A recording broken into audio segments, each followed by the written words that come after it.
How to Stop Being a Coward. Miyamoto Musashi. Most people don't realize that cowardice doesn't always show up as fear of fighting or running away from danger. It's much quieter than that. It shows up as hesitation, procrastination, avoidance, and a life lived smaller than it should be. Miyamoto Musashi, one of the greatest swordsmen and warriors in history, understood this deeply. His teachings were never just about sword fighting, they were about how to master fear itself. If you want to stop being a coward, you have to start where Musashi started, with your mind.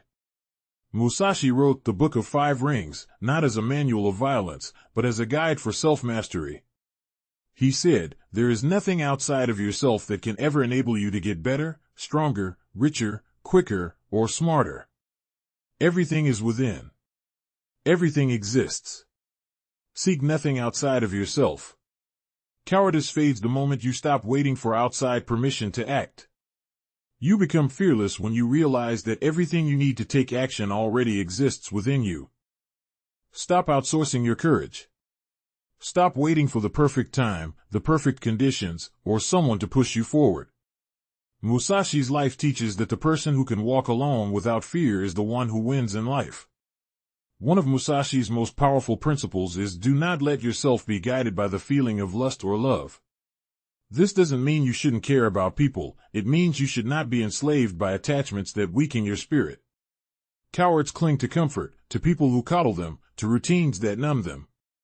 True courage is the ability to cut away attachments that no longer serve your mission. The warrior does not cling. He moves forward with clarity, even if it means walking alone. Another Musashi teaching says, you must understand that there is more than one path to the top of the mountain. Cowardice often comes from rigid thinking, the fear that if one plan fails, everything falls apart. Musashi reminds us to be fluid, to adapt. If you are flexible, you never run out of options. And a man who always sees a way forward is never paralyzed by fear.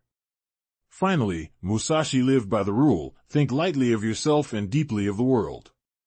Cowards are often consumed with self-doubt because they are obsessed with how they appear, what others think, and their own ego. Musashi teaches us to stop thinking so much about ourselves and start focusing on the bigger mission. When you make your life about something greater than your ego, fear shrinks. Your purpose becomes bigger than your insecurities. If you want to stop being a coward, start with these Musashi principles. Trust that everything you need is already within. Cut attachments that weaken you. Stay adaptable and fluid like water. And serve a mission greater than yourself. Cowardice dies when your purpose becomes stronger than your fear. That's how Musashi lived, and that's how you can live too.